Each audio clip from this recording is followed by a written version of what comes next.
Halo semua. Banyak orang yang bingung karena begitu banyak denominasi atau aliran di dalam Kristen.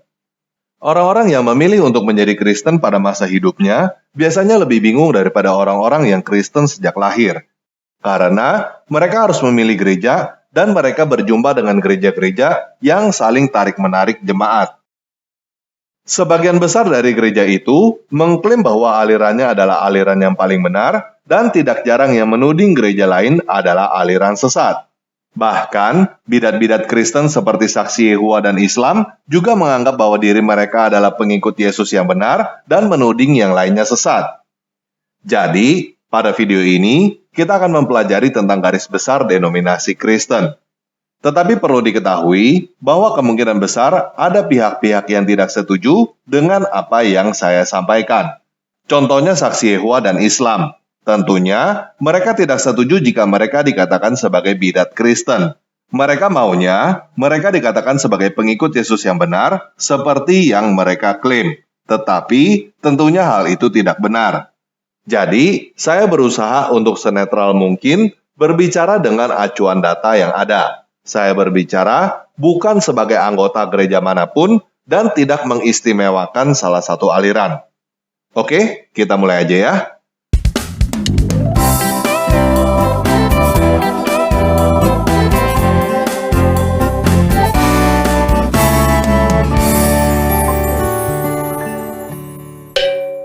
Nah, pertama kita bahas dulu apa itu denominasi. Menurut KBBI, denominasi adalah kelompok keagamaan yang dapat diidentifikasi di bawah satu nama, struktur, dan doktrin. Namun definisi denominasi yang kita gunakan adalah subkelompok dari sebuah agama. Di dalam dunia Islam, bisa dikatakan seperti Sunni, Syiah, Sufi, dan lainnya, atau seperti Hanafi, Maliki, Syafi'i, Hanbali, Wahabi, dan lain sebagainya. Denominasi seperti ini juga ada di dalam agama-agama lain. Di dalam agama Yahudi zaman dulu, kita tahu dari Alkitab ada Farisi dan Saduki. Di dalam agama Hindu ada Wisnuisme, Siwaisme, dan lain sebagainya. Di dalam agama Buddha ada Mahayana, Theravada, dan lain sebagainya. Jadi, denominasi di dalam Kristen tidak aneh dan tidak unik. Selain itu, denominasi di dalam Kristen juga sudah ada sejak awal gereja mula-mula. Bukti bahwa denominasi sudah ada sejak semula adalah 1 Korintus 1 ayat 12. Yang aku maksudkan ialah bahwa kamu masing-masing berkata, aku dari golongan Paulus, atau aku dari golongan Apolos, atau aku dari golongan Kefas, atau aku dari golongan Kristus. Pada saat itu, belum ada yang disebut gereja Katolik atau gereja Ortodoks. Karena kalau sudah ada, pasti sudah disebut di dalam 1 Korintus 1 ayat 12. Jadi, Kristen sudah mempunyai banyak denominasi sejak awal. Itu sebabnya diadakan konsili ekumenis untuk menentukan definisi Kristen yang umum dan lurus. Ada 7 konsili ekumenis yang disepakati oleh gereja-gereja yang diakui sebagai gereja yang umum dan lurus pada zaman itu. Hal ini sudah saya bahas pada video yang lain. Jadi, saya tidak akan membahas ulang tentang 7 konsili ekumenis. Jika teman-teman mau tahu, silakan cari video yang membahas tentang konsili dan bidat di channel Tanpa Ragi setelah nonton video ini sampai selesai. Intinya, konsili ekumenis itu artinya adalah musyawarah dari berbagai denominasi gereja yang ada pada saat itu, bukan diprakarsai atau dipimpin oleh gereja Katolik Roma. Saat ini gereja Katolik dan gereja Ortodoks biasanya tidak mau disebut sebagai denominasi Kristen, karena menurut mereka adalah Kristen yang asli dan sah berdasarkan warisan dari Yesus, para rasul, dan bapak-bapak gereja. Pada tahun 1054, terjadi perpecahan besar antara gereja-gereja di timur dan di barat. Gereja di timur menyebut diri mereka gereja Ortodoks, yang artinya gereja yang lurus. Gereja di barat menyebut diri mereka gereja Katolik, yang artinya gereja yang umum. Gereja Katolik dan gereja Ortodoks saling klaim bahwa mereka yang benar, dan mereka saling mengekskomunikasi satu dengan yang lainnya. Artinya, mereka saling berkata bahwa pihak sono yang keluar dari ajaran Kristen yang benar. Jadi, pada video ini, baik gereja Katolik Roma maupun gereja Ortodoks Timur, kita sebut denominasi Kristen. Nah, sekarang kita akan menggolongkan yang mana yang disebut Kristen, yang mana yang disebut bidat Kristen, dan yang mana yang disebut bukan Kristen. Ada beberapa orang Kristen yang berpikir bahwa orang Kristen di luar gerejanya atau di luar alirannya adalah bidat. Tetapi pada video ini kita tidak akan menggunakan definisi subjektif seperti itu. Kita harus menggunakan ukuran yang bisa digunakan secara objektif. Secara sederhana, definisi Kristen artinya adalah pengikut Yesus Kristus. Mereka yang mengaku Yesus sebagai Kristus, Mesias, atau Al-Masih, dan klaim bahwa dirinya adalah pengikut Yesus, bisa dianggap Kristen. Namun, pertanyaannya adalah, apakah mereka Kristen yang umum dan lurus, atau mereka Kristen yang menyimpang? Kristen yang umum dan lurus, kita sebut Kristen arus utama. Kristen yang menyimpang, kita sebut bidat Kristen. Ukuran yang kita pakai untuk menyatakan bahwa sebuah aliran adalah Kristen arus utama atau bidat adalah konsili ekumenis yang sudah disepakati oleh berbagai denominasi pada zaman dahulu.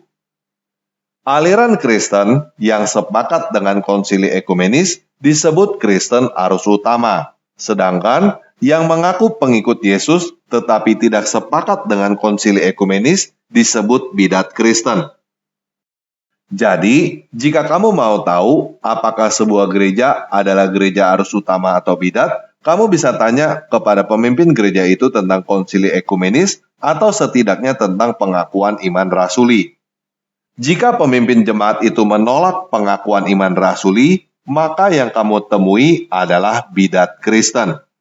Walaupun sebuah aliran jemaatnya banyak dan menjadi mayoritas di sebuah daerah, tetapi menolak pengakuan iman rasuli, tetap aja disebut sebagai bidat Kristen. Jadi, yang disebut sebagai Kristen arus utama, diantaranya adalah Katolik, Ortodoks, dan Protestan. Sedangkan, yang disebut sebagai bidat Kristen, diantaranya adalah Saksi Yehova, Mormon, dan Islam. Yang disebut bukan Kristen, diantaranya adalah Yahudi, Hindu, dan Buddha. Jelas ya?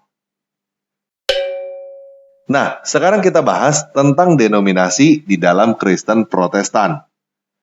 Kristen Protestan bisa dikatakan dimulai sejak seorang biarawan Katolik dari Jerman yang bernama Martin Luther menulis 95 tesis yang isinya adalah protes terhadap ajaran Katolik pada tahun 1517. Salah satu yang menjadi tema utama di dalam protes itu adalah penjualan surat indulgensi. Pada awalnya dia tidak punya niat untuk mendirikan aliran atau denominasi Kristen. Apa yang dia lakukan sebenarnya adalah untuk mereformasi gereja dari dalam.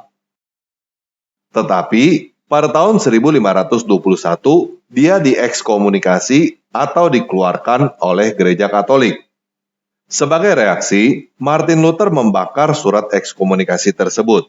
Setelah itu, orang-orang yang mengikuti Martin Luther disebut Protestan.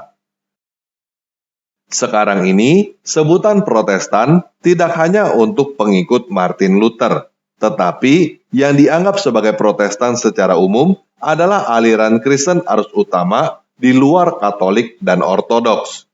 Sedangkan, sekarang ini pengikut Martin Luther disebut aliran Lutheran. Menurut Martin Luther, Kristen yang benar berpedoman pada 5 sola. Sola artinya hanya atau saja. Kelima sola itu adalah sola scriptura, sola fide, sola gratia, sola Christo, dan soli Deo gloria. Sola scriptura artinya hanya Alkitab. Martin Luther menolak ajaran atau keputusan gereja yang tidak berdasarkan Alkitab. Sola fide artinya hanya iman. Kita dibenarkan hanya karena iman. Di sini Martin Luther bukan berkata bahwa perbuatan baik tidak penting, tetapi perbuatan baik adalah wujud dari iman. Sola gratia artinya hanya kemurahan hati. Kita diselamatkan hanya karena kemurahan hati Tuhan, bukan karena sesuatu yang kita lakukan, sehingga Tuhan punya kewajiban untuk menyelamatkan kita. Sola Christo artinya hanya Kristus. Hubungan kita dengan Bapa hanya melalui Yesus Kristus, bukan melalui orang-orang suci lainnya. Soli Deo Gloria artinya hanya memuliakan Sang Deo, bukan memuliakan orang-orang suci lainnya. Jadi, Martin Luther mengajarkan bahwa keselamatan itu bukan karena kita beli, bukan karena perbuatan baik, bukan karena memahami doktrin. Tidak ada satu hal pun yang kita miliki atau kita lakukan sehingga Tuhan mempunyai kewajiban untuk menyelamatkan kita. Tetapi, keselamatan itu karena kemurahan hati Tuhan melalui iman kepada Yesus Kristus. Dia turun sebagai manusia, mati, dan bangkit dari kematian untuk menyelamatkan kita seperti yang dikatakan oleh Alkitab. Iman bagi Martin Luther bukanlah mempercayai atau memahami doktrin pengajaran tertentu, tetapi mempercayai hubungan yang diprakarsai oleh Tuhan itu. Untuk mengetahui tentang hubungan itu, semua orang harus bisa mendengarnya. Oleh karena itu, dia menerjemahkan Alkitab ke dalam bahasa Jerman dan mencetaknya dalam jumlah yang banyak bagi siapapun yang mau membacanya.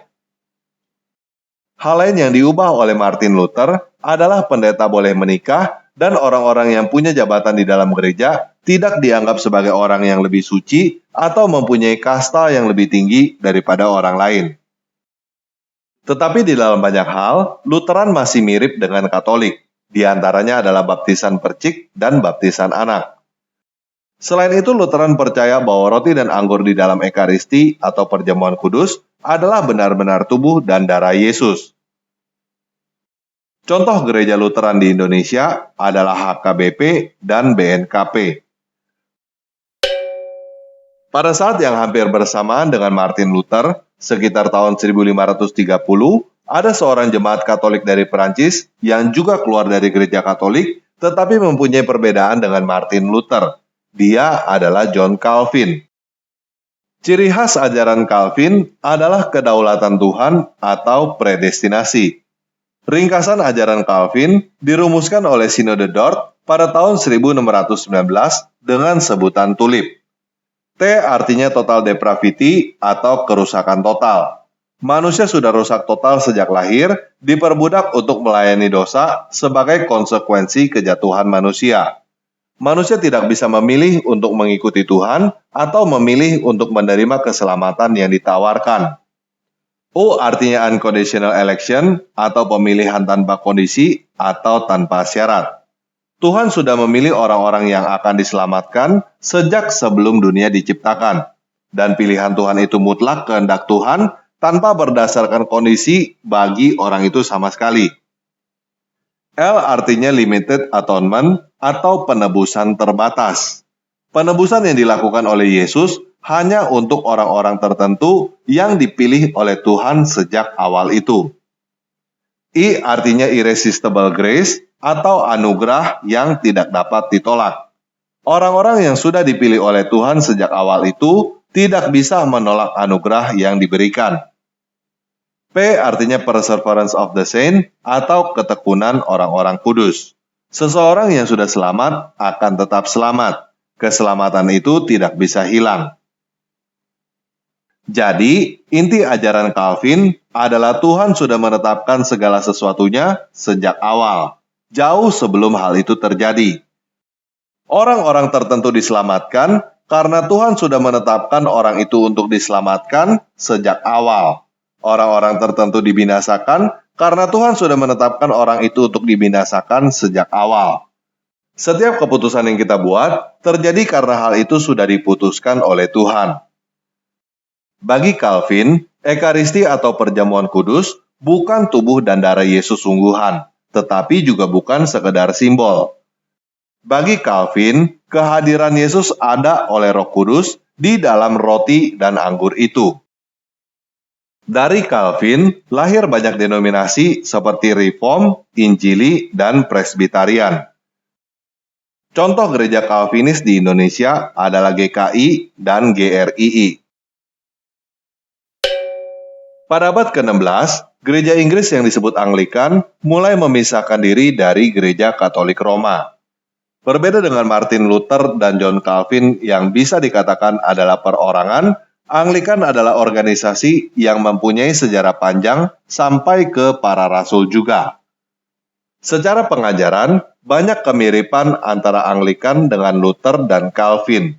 Namun, pemisahan Anglikan dari Katolik lebih mirip dengan perpecahan antara Katolik dengan Ortodoks.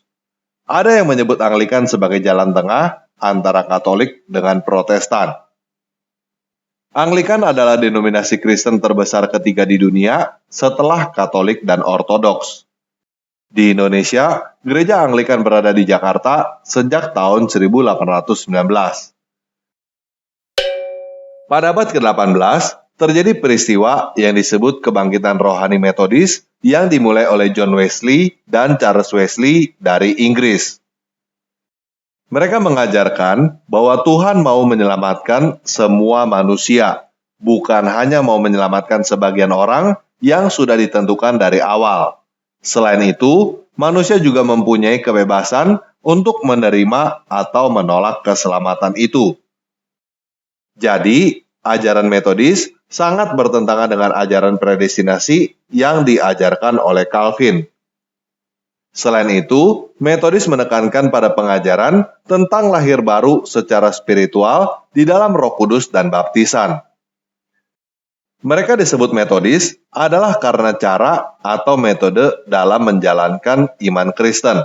Fokusnya adalah mengubah karakter seseorang sebagai dampak iman Kristen. Nama Metodis ini awalnya adalah olok-olok kepada kelompok Wesley karena mereka melakukan acara keagamaan secara rutin dan sistematis di Universitas Oxford. Di situ, mereka puasa, mengunjungi orang sakit, orang miskin, dan tahanan secara rutin. Perubahan lain yang mereka lakukan adalah melatih orang biasa untuk menjadi pengkhotbah dan pengajar tanpa harus mempunyai jabatan atau mandat di dalam struktur organisasi gereja. Selain itu, mereka juga mulai melakukan perubahan dalam musik dan lagu gereja. Charles Wesley sendiri menulis ribuan lagu pujian. Gereja Metodis masuk ke Indonesia dengan nama Gereja Metodis Indonesia sejak tahun 1905 oleh penginjil dari Amerika. Nah, denominasi berikutnya adalah aliran baptis. Berbeda dengan aliran lain yang dimulai dari satu individu atau satu grup, aliran baptis ini muncul secara sporadis di berbagai tempat pada abad ke-17, lalu menyatu karena satu pendapat atau kepercayaan yang sama. Kepercayaan itu adalah menolak baptisan percik dan baptisan anak. Aliran ini percaya bahwa baptis adalah keputusan yang dilakukan oleh orang yang sudah dewasa dan baptis yang benar adalah dengan cara diselam. Walaupun demikian, sebagian besar gereja baptis tidak melihat baptis sebagai syarat untuk diselamatkan, tetapi lebih ke pernyataan iman dan ekspresi pertobatan. Karena gereja baptis ini muncul secara sporadis, secara ajaran mereka sangat bervariasi. Ada yang lebih mendekati Luther, ada yang lebih mendekati Calvin, ada yang lebih mendekati Metodis. Gereja baptis pertama kali masuk ke Indonesia pada abad ke-19 oleh Jabez Carey. Tetapi, dia harus pergi dari Indonesia karena dia tidak disukai oleh Belanda. Sekarang ini ada ratusan gereja di Indonesia yang menyatakan diri termasuk dalam gereja baptis.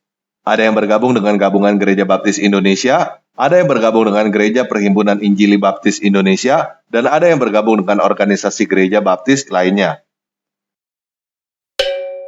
Pada abad ke-17, muncul aliran Kristen di Inggris yang disebut The Quakers atau The Religious Society of Friends. Mereka mengenakan pakaian sederhana, menolak untuk ikut berperang, menolak untuk bersumpah, menolak alkohol, dan menentang perbudakan. Pencetusnya adalah George Fox yang mulai mengajarkan bahwa kamu tidak perlu seorang makelar atau seorang pendeta untuk berhubungan dengan Tuhan. Kelompok ini sangat tradisional dan sangat liberal. Ekaristi atau komuni mereka adalah makan bersama yang dihidangkan oleh lelaki dan perempuan, dan mereka percaya bahwa Yesus bisa hadir di situ bersama mereka. Saat ini, aliran ini lebih berkembang di daerah Afrika. Aliran berikutnya adalah aliran Pentakosta atau yang disebut juga gerakan karismatik. Aliran ini menekankan pada baptisan Roh Kudus yang disebut di dalam Kisah Para Rasul 2. Ciri khas mereka adalah bahasa lidah atau bahasa roh dan mujizat kesembuhan. Siapa yang memulai gerakan ini agak kurang jelas. Ada banyak nama yang dikatakan mempunyai peran dalam lahirnya gerakan ini. Bisa dikatakan gerakan ini lahir dari berbagai tokoh aliran metodis pada abad ke-19 atau dari sekolah Alkitab Bethel dekat Topeka, Kansas yang didirikan pada abad ke-20. Gerakan karismatik ini adalah salah satu yang paling menarik untuk dibahas sekarang ini.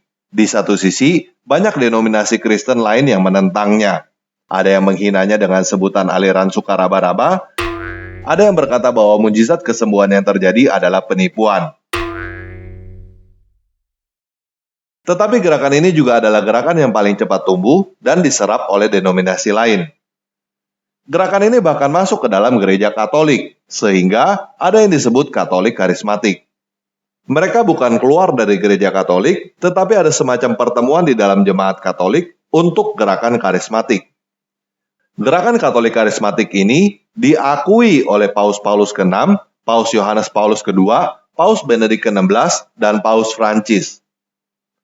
Kontroversi lain yang muncul dari aliran ini adalah oneness atau Jesus only. Mereka menolak penjelasan Tritunggal oleh Katolik dan Protestan lain karena mereka menganggap penjelasan itu adalah penjelasan politeis.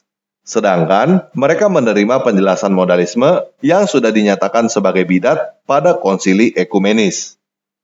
Jadi, ada gereja Pantekosta yang Trinitarian dan ada gereja Pantekosta yang oneness. Menurut Dr. Degi Ngadas, oneness Pentakosta lahir sejak tahun 1914 dari Assemblies of God. Di Indonesia, Assemblies of God disebut Gereja Sidang Jemaat Allah atau GSJA. Tetapi, sepertinya GSJA sendiri bukan oneness. Kita bisa lihat dari pengakuan iman di website GSJA yang menyatakan bahwa Allah adalah Esa, hadir secara kekal dalam 3 oknum, Allah Bapa, Allah Putra, dan Allah Roh Kudus. Ini adalah penjelasan Trinitarian. GSJA adalah salah satu contoh gereja Pentakosta di Indonesia selain GPDI, GBI, dan lainnya. Nah, aliran lain adalah Advent. Kata Advent artinya adalah kedatangan. Ciri khas mereka adalah sangat suka membicarakan tentang kedatangan Yesus yang kedua kalinya. Salah satu cabang dari Advent yang terkenal adalah Gereja Advent Hari ke-7 yang menekankan untuk libur pada hari Sabtu karena hari Sabat adalah hari Sabtu. Hari perayaan juga menjadi fokus perhatian mereka. Sebagian dari mereka tidak merayakan ulang tahun dan tidak merayakan Natal. Advent juga mengajarkan bahwa neraka bukanlah siksaan yang tidak pernah berakhir, tetapi kebinasaan total. Nah, mungkin teman-teman yang pernah berjumpa dengan saksi Yehua melihat bahwa apa yang mereka ajarkan mirip dengan saksi Yehua. Hal ini disebabkan karena pendiri saksi Yehua belajar dari Advent.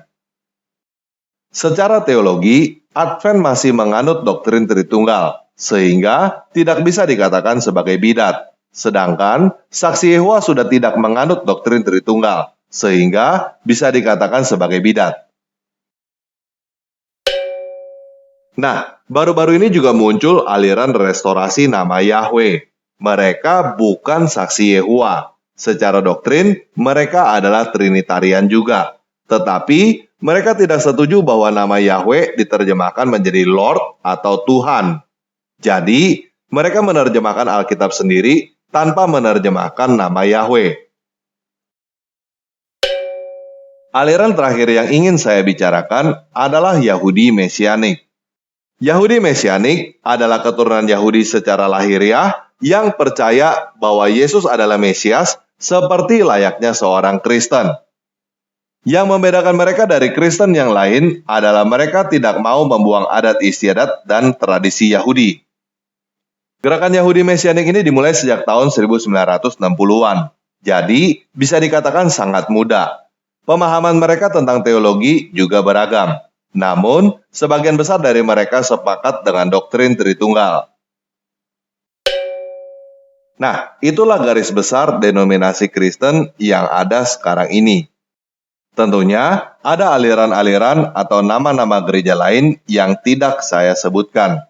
Tetapi, seharusnya sekarang teman-teman sudah bisa mengetahui apakah gereja ini atau gereja itu adalah bidat sesat atau bukan.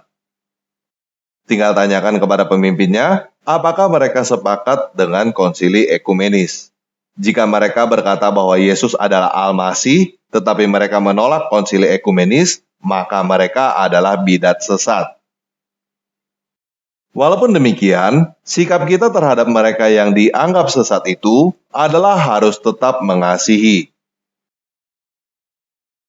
Jika kepada mereka yang dianggap sesat itu kita harus mengasihi, apalagi kepada mereka yang hanya berbeda pendapat dengan kita. Yesus berkata di dalam Yohanes 13 ayat 34-35, "Aku memberikan perintah baru kepada kamu, yaitu supaya kamu saling mengasihi.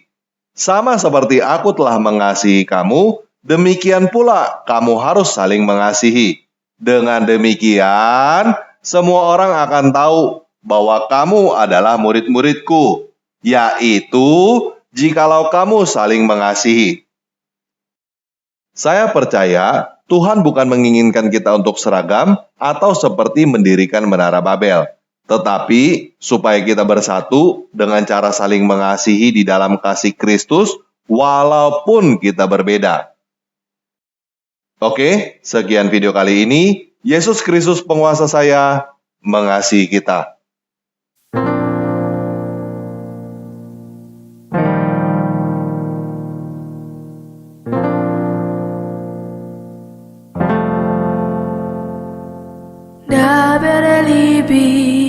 Yeshua berbakar searah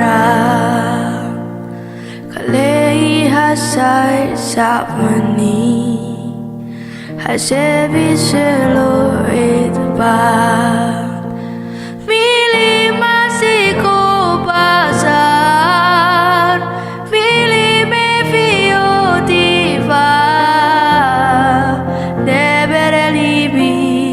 Yeshua tabekir bisalfa berbicaralah Yesusku, ku di bawah sayapmu,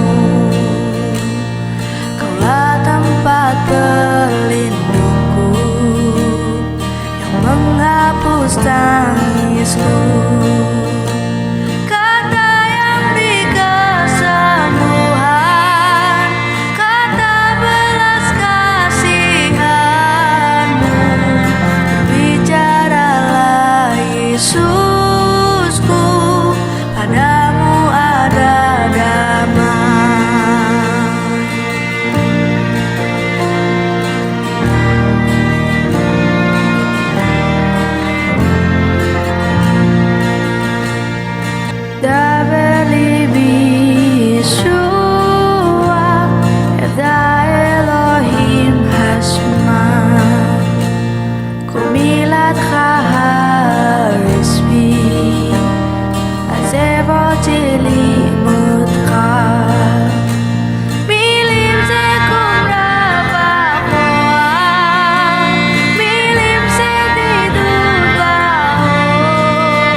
kasih